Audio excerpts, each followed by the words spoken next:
Yo, what's up everyone? This is Anime Mafia here with another episode of A Certain Misfortunate Soul. And I am now back from my little break. I know it's been a little while, but school has finally given me some off time, so now I can get back to uploading semi-consistently. So where I last left off, we saw Motoharu and Toma finally have their misfortunate reunion after 9 years of not seeing each other. Go see the last part if you're confused about what I'm talking about. Without further ado, let's get into this. So, what have you been up to these days, Motoharu? Toma had said. As yet, while slipping on ramen, Motoharu had thought of an answer. Nothing much. I just graduated middle school from the DWMA. And then I came to pursue my education here. Motoharu continued to slurp his ramen. So what about you, Kami? I haven't seen you in 9 years, so what was it like in the City of Science? Living here wasn't that bad, actually. It was a far cry from back in DWMA. Training under Maka and Blackstar respectively, and way better than back there. Toma had sort of a happier expression as his face quickly changed from a sharper facial expression to a happy one. Motoharu had then finished slurping on his bowl of ramen noodles and ordered another. There was an awkward silence between the two master weapon duo. Kami, got any stories to tell? Stories? Man, you suck at small talk, Toma teased. Hey, only because I haven't seen you in 9 years, I don't know what you've been up to, Motoharu said. Oh, well, I remember the day I left for Academy City, and the first few days were a blur. I was kinda like a zombie. No, that wouldn't be accurate. More like a mini version of Blackstar? Toma described his younger days living in Academy City as a child. So you mean to tell me you were saying how great of a god you are? Motoharu would ask. No, nothing like that. I'm nowhere near the greatness that's Blackstar. Just got into a lot of fights when I was younger. So, Kami, did you make friends? Any new friends while not seeing me? What? Or was your social circle just as empty as your wallet? The two chuckled. But hey, I made plenty of new friends. Sure you did, or were you screaming for my name so bad? Shut up! Toma pointed his chopsticks at Motoharu. Yeah, calm down, Kami. I'll buy you a bubble tea. Really? Thanks! As Toma starts drinking the bubble tea, we now time skip to Toma and Motoharu leaving the ramen joint. Man, oh man, what to do next? Motoharu had said. Yeah, might as well roam around the city. Oi, move it! A delinquent had said. Oh, sorry. Toma had apologized. Wait a minute. I recognize you! You're the prick from the other day! Oh. Motoharu, we need to run. What? Why? No time to explain? Toma said. Boys, get him! Toma then started running the other direction. Hey, Kami! Motoharu had said. Mind explaining what the hell was that Motoharu said? As he was running with his meister. I got into some trouble? Why the hell am I not surprised? Who'd you piss off? Some delinquents? I obviously didn't want to, and not on purpose. Explanation, please! Motoharu demanded. Okay, so pretty much it went like this. Into flashback. So I was wanting to get a Gyoto meal at your local store, right? Okay, so while I was eating my food, I saw a group of delinquents harassing two, I think, Tokyo Wadai girls? I don't know. They were begging for a date and they couldn't take no for an answer. So naturally, being the nice guy I was, I decided to intervene, tell them to leave the ladies alone. And they didn't take too kindly to that. So I paid for my meal, and after I left, they tried to jump me. And what happened next? I ran the hell away. Toma, my guy, I cannot take on multiple people all at once. I was outnumbered, outgunned, and I had to make it before curfew. Man, Blackstar would call you a bitch for that one. Did we lose him? I think so, Motoharu said. Okay, man. Little that they know that the group of delinquents were numbers of skill out. The next day, today is a Saturday, and Toma is at a remedial class. Of course, despite Toma being absent because of insert Misfortunate. Meanwhile, Motoharu is out with his younger sister. Motoharu and Micah were out together on a leisurely stroll in District 7. The underground mall in District 7 was very populated. Motoharu and Micah were shopping for school supplies. Micah, do you know why we're shopping? No, Nichan. Well, we're shopping for a real good friend of mine. Friend? Micah wonders whom our elder brother is speaking of. I'll introduce you to him sometime. Meanwhile, Toma. Achoo! Why do I feel like someone's speaking about me? Toma, after what felt like forever, had gotten out of his remedial class. Finally, remedial's over! Man, Sensei just loves to run her mouth. Good grief. Tired. Wish I could just attend school consistently, but all because of my misfortune. What a drag. Still blaming your lack of attendance on your misfortune, Kami-jo? Oh, hey. Fukio-san, you're still here. I mean, you weren't here for the same amount of time as I was. And only because I was sick, you idiot. Yeah, for someone who preaches, bitches, and moans about health, you really caught the flu. Shut up! Fukio kicked Toma, and he backed. Ha, missed. I'll hit you one day, Kami-jo. The day you land a hit on me is the day I'll get sent to the hospital by you, Fukio-say. Toma had walked off and saw his best friend Motoharu in the distance. Oh, hey, Motoharu. Toma ran up to him. Motoharu had a comforting smile. Hey, Akami, I want to introduce you to someone. Huh? Who could this be? Toma looks like a shorter-looking girl with a smile on her face. This is my sister, Micah! Motoharu displayed Micah to Toma as if she was a shiny gem. Eh? You have a sister? Ah! Micah introduced herself to Toma. I'm Micah. Nice to meet you. You're lying! Toma pointed once. There's no way some guy has an adorable younger sister like this. She can't be. Wait. You can't be a cute girl such as this being your younger sister. I knew you were a Siscon, but this is overkill. Toma had started pulling on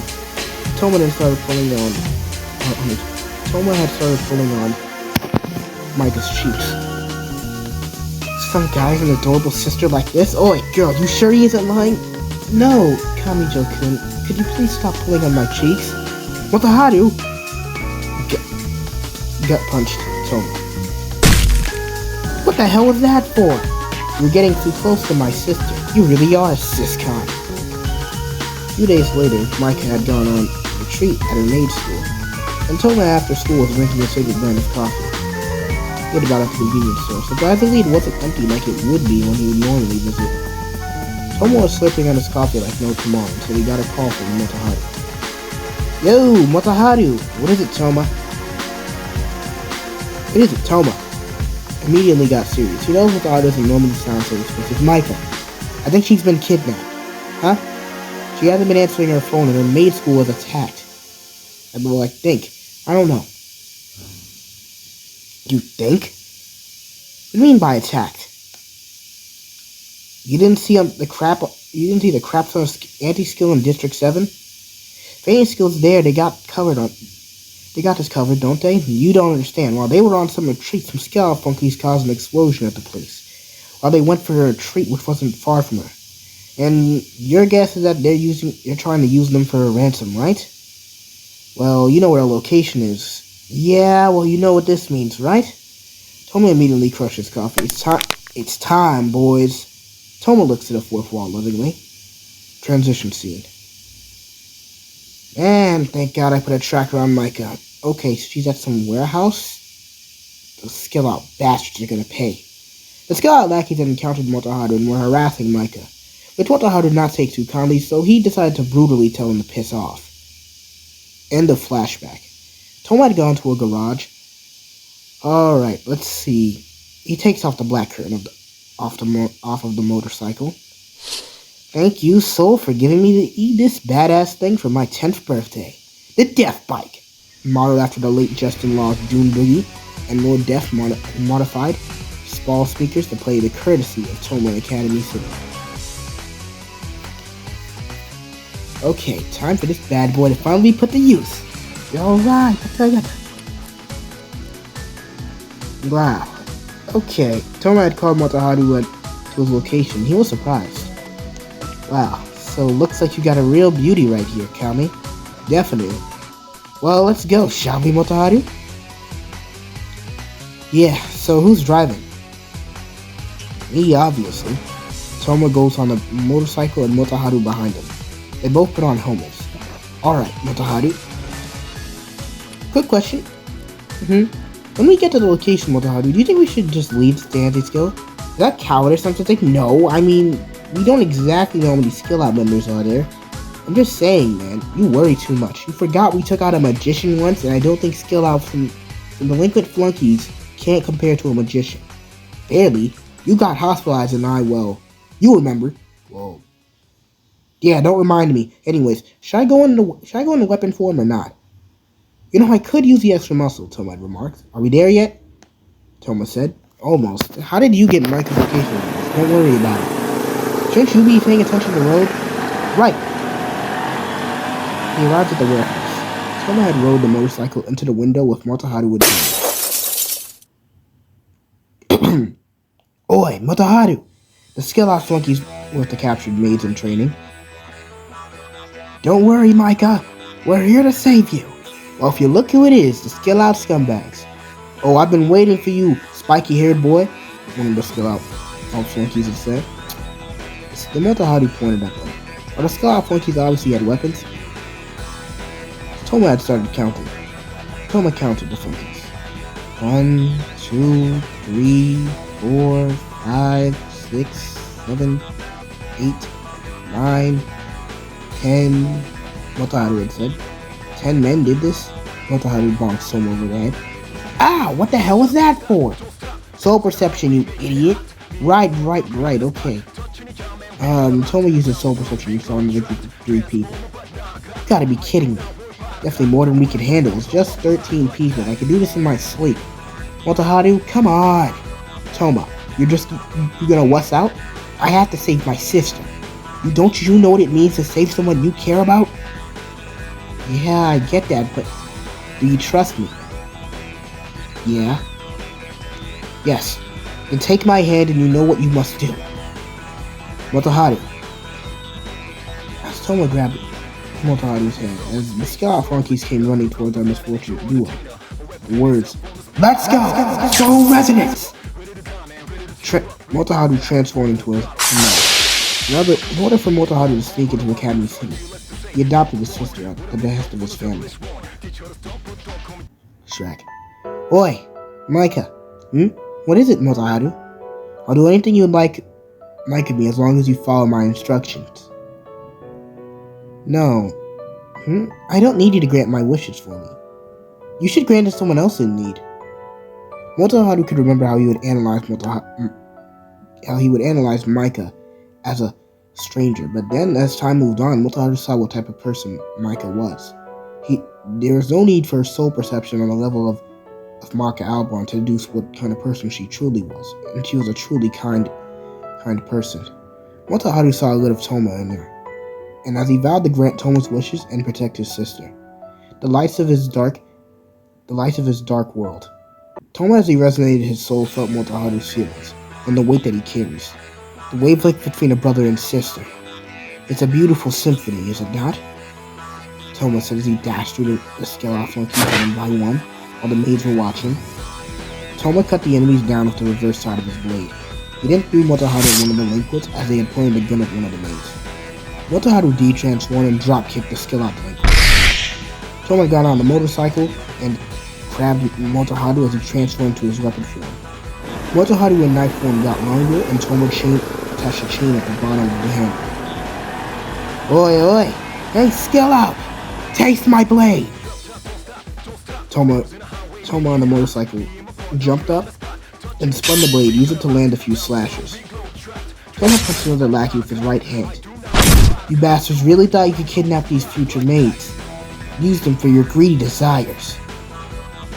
Motoharu transformed as well as he stood behind Toma. You bastards really thought you could kidnap my Chuberic precious Micah-chan. You think that would happen? Motoharu and Toma said in sync. Then first, let us break that messed up illusion of yours. The dynamic duo that day immediately had crushed the Scale-Out faction in its entirety. The day that the urban legend of the sister complex demonic blonde and crazy black spiky-haired knife meister was born on that day too. After the incident, luckily Stein-sensei had managed to cover for us and get anti-skill to detain Scale-Out lackeys. Yeah. Oi, Micah, you okay? Motoharu would ask. Yeah, I'm fine. Toma and Motoharu were grinning. So, Micah-chan, we need a tiebreaker for this one. Who was more badass?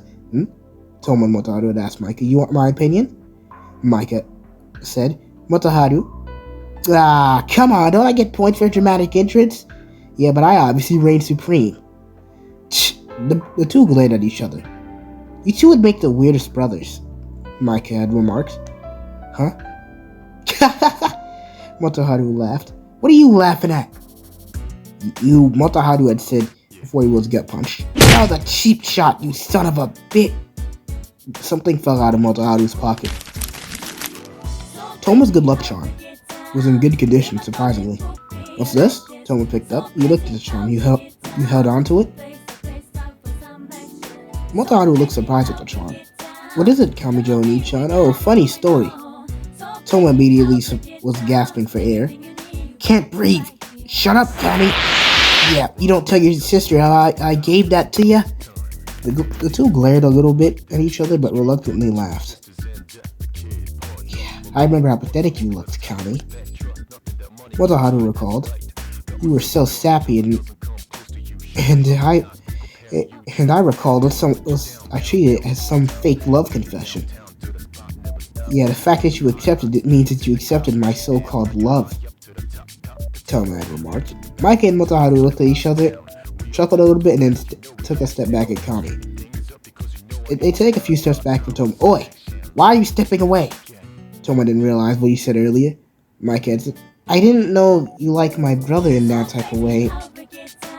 No offense. I mean, I don't discriminate I don't discriminate on that type of profession.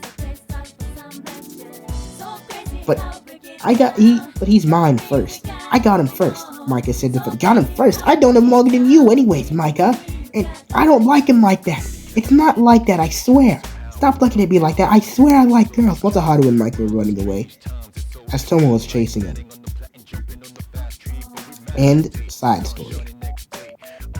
Extra. Oi! Motoharu! Motoharu! Toaru woke up from his nap and sees Toma and Micah, and he lifts up his shades. Motoharu! Oni-chan! I made dinner and here I come finding you asleep. Good morning, Micah. Kami-an. Gee, I'm surprised a guy like you even sleeps. Ooh, are those one of those expensive looking chairs? I swear we're lucky Index isn't at the dinner table because of you. Or else we would have eaten without you and gone hungry. Toma says he lectured his neighbor. Yeah, I know whom I must grant. Yeah, I know. Motoharu had and then gotten up from the chair.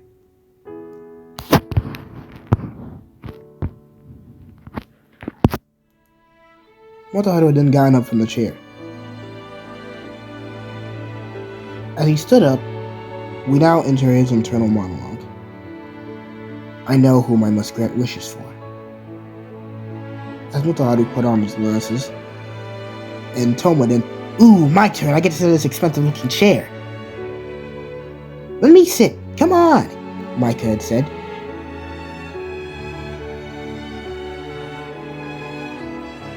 So what were you dreaming about while sleeping, Motoharu? Even though his best friend has lost 15 years worth of his memories, he really hasn't changed one bit. Wouldn't you like to know? Kami-an. It was about bunny girls, obviously, Motoharu said. You damn pervert, Toma had remarked. He lied, of course. Toma and him both came down for dinner. Toma Kamijo is the one who I'll grant wishes for. For he who carries a misfortunate cross, a guy like me barely understands. To see him smiling like this, I'll gladly grant what she says he needs it the most. For my best friend. For my partner. For my meister. I'll do that exactly. And that's it. I hope you guys enjoyed this episode of A Certain Misfortunate Soul. Comment down below whether you liked it or not. I'm open to all types of criticism. And this is Anime Mafia signing out now. Goodbye and happy holidays.